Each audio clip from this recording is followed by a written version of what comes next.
Mayong buntag kanatong tanan mga kaigsuonan ug sa atong mga suking tigpaminaw sa kahanginan ug bisan man sa atong mga padayon nagasubaybay sa atong programa sa Buhing Kamatuoran 101. Karon adlaw nga Huwebes ug pasalamaton kita sa Ginoong Dios tungod sa lahi na pud nga kinabuhi nga iyang gihatag kanato. Ug karon nga buntag padayon nato isgutan ang mahitungod sa kausaban, kaluwasan nga tanyag sa Ginoong Dios sa mga katawhan. Nga diin ang atong mga pamilya makabaton ug makasabot niini. Aron nga diin ang problema sa atong mga kabataan, mga ginikanan, matagaan og solusyon. Naara gyud sa Biblia ang solusyon. Kung moingon tag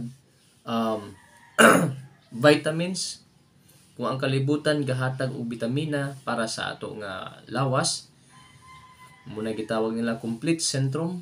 Ang Biblia pod, ang pulong sa Ginoong Dios mao poy complete syndrome. Tanyag sa Ginoong Dios nga giya sa pagkamata sa kamatuoran o giya pod para sa ato nga pagkinabuhi ining kalibutan. Now, pagkahuman nga ang usa ka banay sa pamilya makadawat, makabaton sa kaluwasan, dili lang kaluwasan, kausaban, may kasiguruhan po.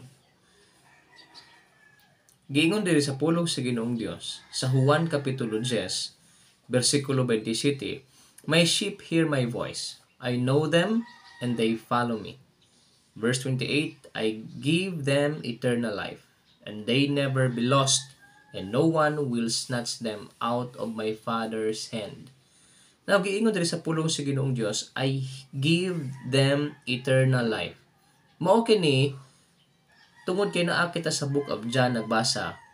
Mao kini ang continuation nga instruction sulti pagpadayag ni Jesucristo ngadto sa mga listener niya, sa iyahang mga disipulo, mahitungod sa kaluwasan niya ang gisulti didto sa Juan 3:16.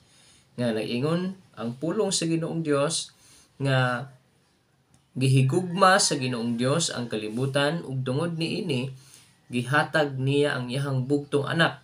Now, ang nindot diha ang tiada, ang invitation, aron ang tanan nga motuog modawat kaniya dili malaglag kundi makabaton og kinabuhing dayon. Now, giingon diri sa verse 28 pod sa John chapter 10, I give them eternal life. So, ang eternal life manggod naa diha ni Jesus Christ. Munang giingon di sa pulong sa Ginoong Dios, si Jesucristo mo'y kinabuhi. Juan 14 versikulo 6, I am the truth, I am the life, I am the way. Munang giingon diha nga diin kung mutuog mudawat ka ni Jesucristo, dili lang kaluwasan imuhang mabatunan spirituhanon, kundi doon na po kay kasiguruhan. Dili pwede nga nituo na ka ni Jesucristo, unya dili ka makasigurong malangit. Kay ang pulong sa Ginoong Dios, ikaduhang bersikulo dinhi nag-ingon, I give them eternal life. Kung naamoy mga Biblia sa inyong balay, pwede ninyong basahon. John 10:28, they never be lost. Dili sila mga wala. Tungod kay ang kinabuhing dayon nga gisaad sa Ginoong Dios sa katong mutuog mo dawat niya kinasingkasing ha, dili kinasingkasing, dili tong tapaw-tapaw ra tama na sa bakba nga pagdawat. Mao nang paminaw mo nga ginikanan. Mao na bitaw no, maglisod mausab ang tao, ma-question ta nganong kining bataa di man mausab, bisan pa og gipabaybulan na ni siya, gipa counseling na ni siya, gipa one-on-one na ni siya, gipabutang na dito. No. Bisan pa og kapila pa ninyo na, bisan pa og ibabad pa ninyo na. Pero kung dili siya tindanay nituo og nidawat kang Jesucristo, dili po tindanay ang kausapan. Kay magsugod lagi diya as tindanay nga pakigrelasyon kang Jesucristo. Ura-ura ra gud na gud og sa panahon ninyo, sa panahon sa mga dalagag ulitaw pa mo, wala mo ipaki sa iya ha, sa inyong pares. Wala mo ipaki sa inyong mga asawa, sa inyong bana. Kay nga naman, di man mo, wala mo may relasyon. Iguro mo nagkaila. Pero sa diha nga nagkabato na mong relasyon, diha na ang atensyon. Diha na ang pagtagad, diha na ang paghatag o tinud-anay nga pagbati, tinud-anay nga atensyon o pagtamod. Kung naunsa na, pag-check kanunay, ingana po ang atong relasyon. Igo na ta nakaila sa Ginoo sa una. Wa tay klarong relasyon. Pero sa dihang atong nasabtan nga ang Ginoong Dios di ay nagpakamatay para kanato, munang ato siyang gituuhan isip manuluwas, ingon nga mituo na ta og Ginoo. So ato siyang gituuhan nga manuluwas sa atong kalag, dili sa lawas. Kalag nga ingon nga siya mo ibugtong makaluwas nga kita di ta kaluwas. Mali na ha kanang mo ingon ta nga kita ra gitaw makaluwas sa atong kaugalingon. Kita ra mo ay makahibawog malangit ba ta or dili. Ginoo rin nakahibalo ug asa ta ibutang. Ang pulong sa Ginoong Dios gipatik na sa Ginoong Dios kung asa niya ibutang ang tao. And dili pud ang tao makaluwas sa inyong kaugalingon. Muna ingon sa uban nga, ikaw ra may nasayod kung maluwas ba kag dili. Di na mao.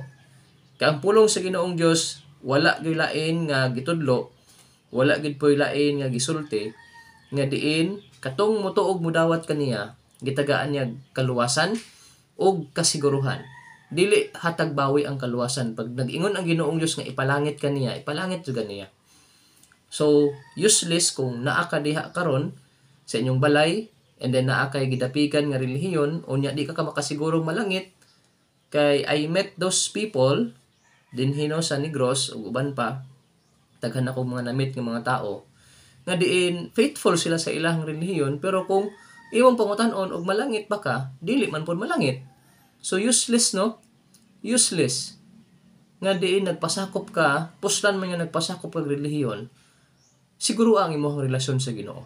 Kana makasiguro malangit ka, kay useless imong pagpangalagad sa Ginoo niya, di ka malangit.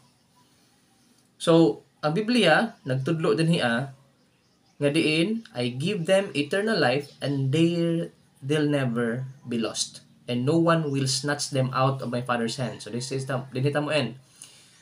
Ang tao di ay, in the book of Colossians, chapter 1, verse 13, gikan ta sa darkness, muna siya ang darkness, pikas kamot, and then gibutang ta sa Ginoong Dios sa pikas, gibalhin ta sa kingdom of light. Colossus 1:13. And giingon diha sa pulong sa Ginoong Dios, no one will snatch them. Wala na makakuha kanila. Muna akong giingon igsuon nga diin kung tinud-anay imong pagtuog pagdawat kang Hesukristo, gitagaan gihimo kang anak sa Ginoo, muna gibalhin kaniya. Ura-urag tanom ba transplanting nga diin tungod kay padung na ni siya madaot kini nga tanom, aksyon nagkayelo. So basin problema sa sayuta, munang ibalhin nimo siya. Tungod kay nakagamot na pud siya diha, di na siya pwede makuha. Kaya na naman siya diha. Munang nag-ingon ang pulong sa Ginoong Dios, no one will snatch them out of my Father's hand. Dili na mawala sila. Pagkahuman sila nituog midawat mo nang dili pwede nga ang atong kaluwasan hatag bawi. Kung naamang gani kay nabalaan nga mga tao nga ang ilahang prinsipyo is hatag bawi ang kaluwasan niyo. Kung makasala sila, mawala ilang kaluwasan, dili na mao. We are forgiven. Pero karon dili ibot pasabot pod ha nga tungod ay ang kaluwasan siguro magpadayon na pud ka sa pagpakasala. Dili pwede kay ngano man sa atong gibasa gahapon sa bersikulo, katusa lang ha ato isa ta mudagan og lahi aron di na mo maglibog. Ang 2 Corinthians 5:17 nagtudlo manggod pod ang pulong sa Ginoong Dios nga ang kausaban maoy resulta sa kaluwasan. So di pod pwede, di pod mahimong excuse or di pod mahimong passage or di pod mahimong yabi nga diin magpakasala ka tungod kay sure ang kaluwasan, malangit naman dai ko, so magpakasala na lang ko ani. Kanunay. Dili po na mao. Dili po na. Kay ang resulta sa kaluwasan, kausaban. Munang usbon gyud sa tao. Ako usa ko sa mga gipang-usab sa Ginoong Dios. Ako makasala man ko nga tao, dili mo ko perpekto, pero giusab ko sa Ginoong Dios. Sa mga nakaila sa ako, giusab ko sa Ginoong Dios. Muna nga ang Ginoong Dios gahatag di lang para sa usa ka tao, di lang usa sa pamilya, kundi tibuok pamilya. Usbon gud sa Ginoong Dios ang inyong pamilya kung makadawat sa Ginoo. Hinauta nga diin inyo kini nga realize ug inyo kining paghinuktukan. Ang Ginoong Dios magapanalangin kanimo igsoon.